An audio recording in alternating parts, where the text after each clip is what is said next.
Hello, and welcome to Crimes and Conspiracy podcast, where we post 2 episodes every month based on an unsolved murder in the U.S. We are your hosts, MW and AB. We would like to introduce today's episode based on the 1996 murder of 6-year-old American beauty queen JonBenét Ramsey in an unsolved murder case.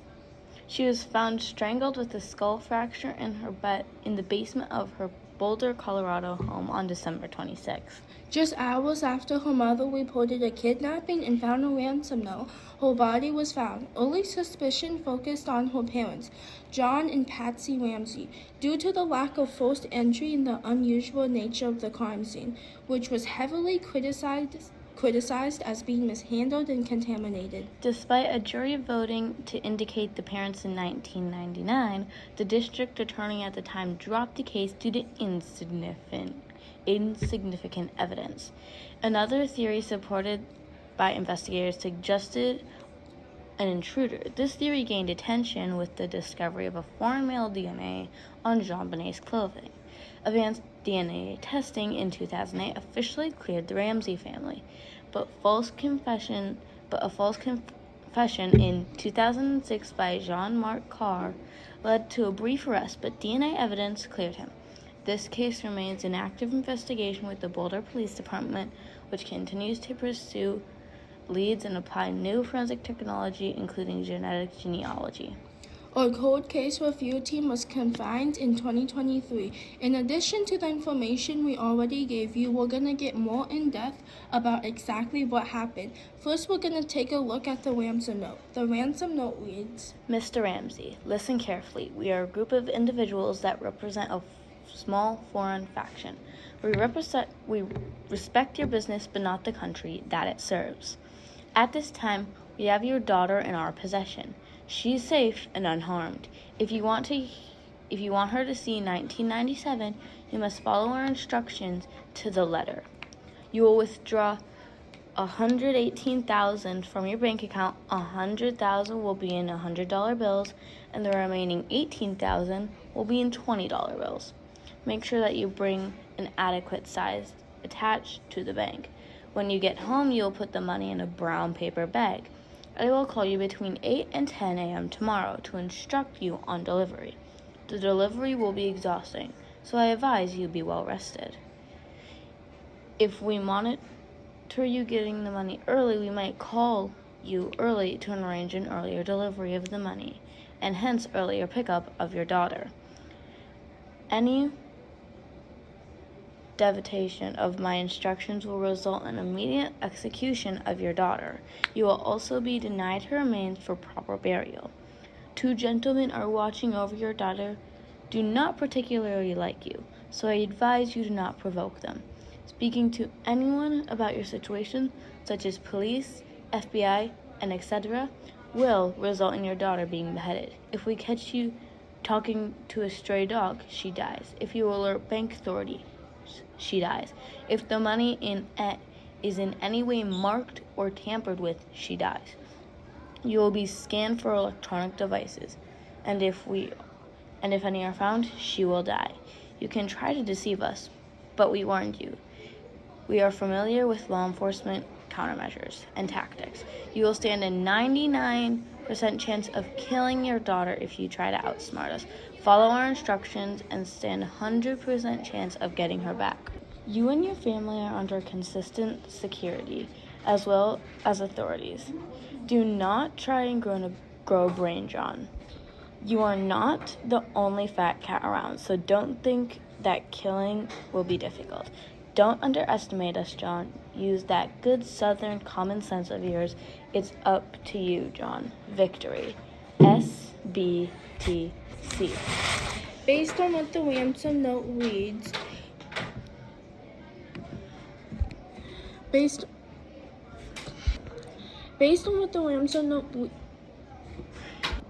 on what the ransom note reads, we can assume that the killer had JonBenét hostage. In addition to that, we can also assume that the killer kidnapped her because they wanted money. But the question now is whether they ended up getting the money and what led to them killing JonBenét Ramsey. Next, we're going to introduce the 911 call log.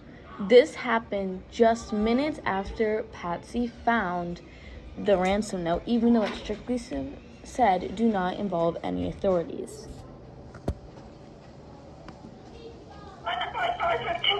What's going on now, ma'am? We got a kidnapping. Hurry, please. Explain to me what's going on, okay? There's a note left and our daughter's gone. A note was left and your daughter is gone? How old is your daughter? 6 years old. She's gone. 6 years old. How long ago was it? I don't know. I just found the note. And my daughter's gone. Does it say who took her? What? Does it say who took her? I don't know. There's a ransom note here. It's a ransom note? It says FBTC. Victory. Please. Okay, what's your name? Are you Patty Ramsey? I'm the mother. Oh my God. Please. Okay, I'm sending an officer over, okay? Please. Do you know how long she's been gone? No, I don't. Please, we just got out and she's right here. Oh my God, please. Okay, I am, honey. Please. Take a deep breath. Please, okay? Hurry. Patsy.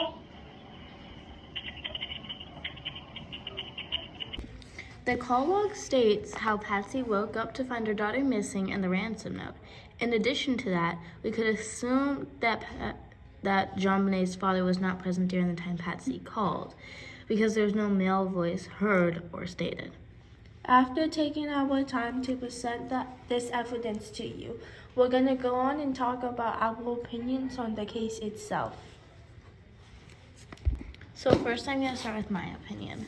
My opinion was that it was a group thing. Like, it wasn't an intruder, or it wasn't someone. It was like a group collective thing. Like, the family did it, is what I'm going for. The family did this, and either if it was accidental or purposeful, the whole family helped cover it up. Because being so specific on what cash you want in 20s and 100s and all that just seems unethical too.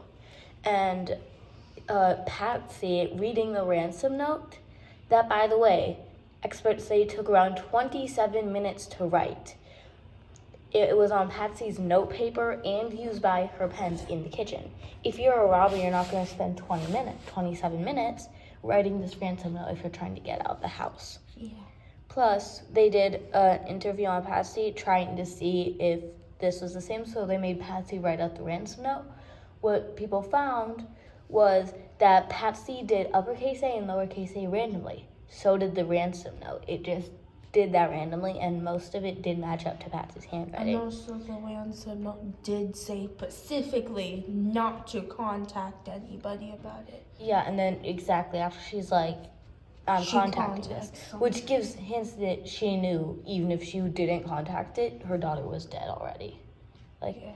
My theory, which is not very heavily supported, is that it was Burke, the brother, because Burke did have some violence in his childhood to JonBenét in the past, saying that when he was very young, I think around JonBenét's age, he hit JonBenét with a golf ball in her head, giving her a concussion.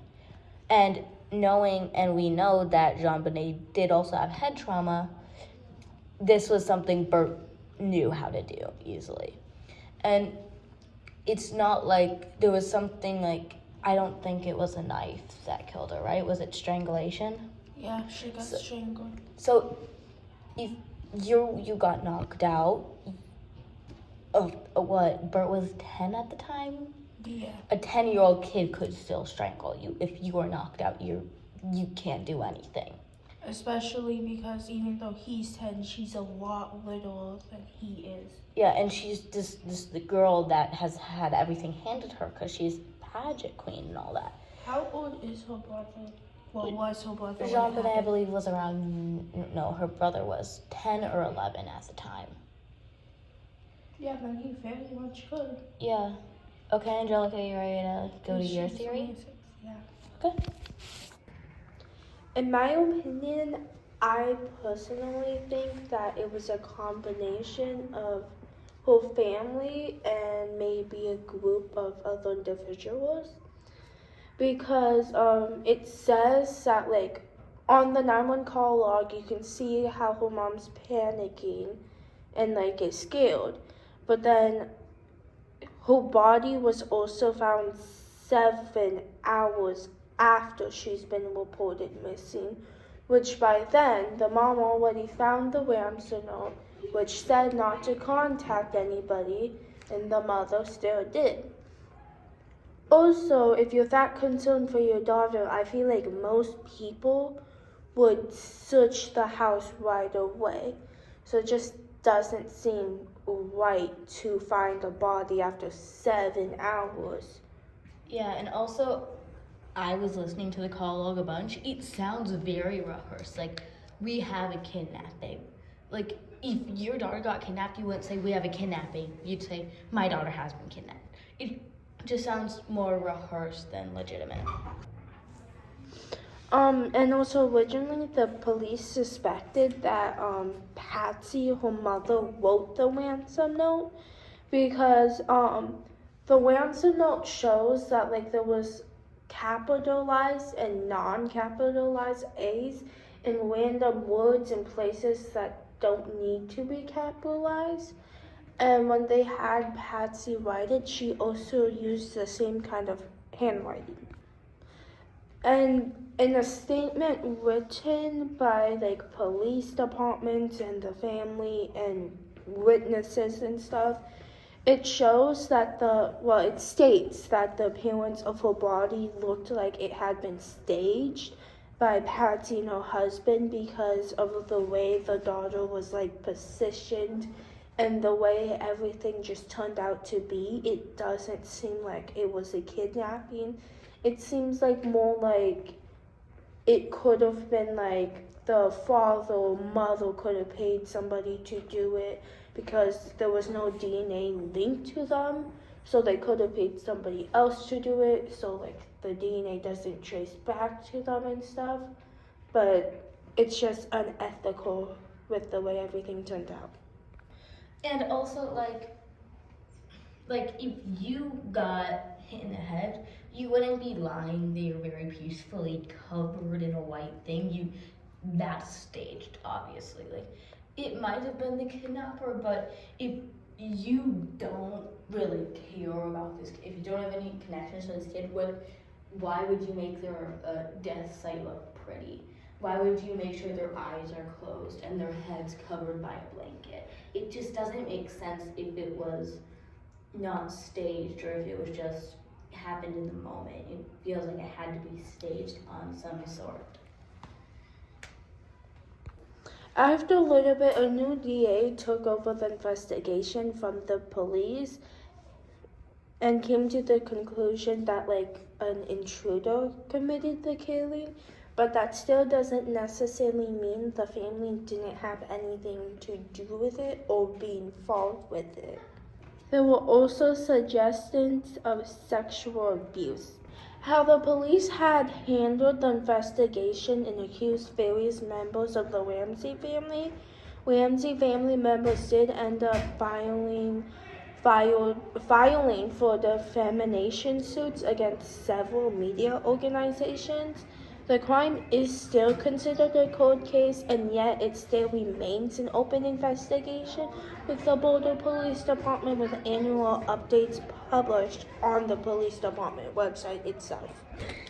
We had so much fun doing this today, and thank you for joining us for our first episode, including the JonBenét Ramsey case. We'll see you next time with another interesting case. Until next time, bye!